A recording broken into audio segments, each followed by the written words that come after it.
নমঃ শিবায়। হ্যালো বন্ধুরা, তোমরা সবাই কেমন আছো? আশা করি তোমরা সবাই ভালো আছো।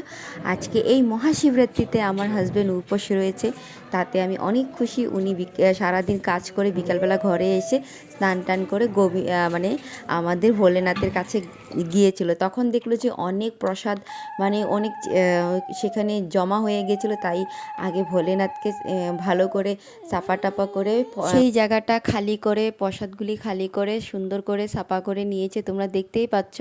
আর আমার হাজব্যান্ড কিন্তু মহাদেবের জল ঢেলেছিল, দুধ ঢেলেছিল, সেগুলো আমি ভিডিও করতে ভুলে গিয়েছিলাম। তো যতটুকু পেরেছি তোমাদেরকে দেখাচ্ছি। দেখো উনি যে এত ভক্তি মনে পুজো দিচ্ছে, মানে আমি তো কি বলবো, আমার আমার আমার বর একদম ভগবানের প্রতি ভক্তি হয়ে যাচ্ছিল, যেটা আগে ছিল না। আমি অনেক খুশি, যাতে আরও ভক্তি উনি কৃপা লাভ করতে পারে, গোবিন্দরই হোক, আমার মহাদেবেরই হোক, যেই মানে দেবীরই হোক।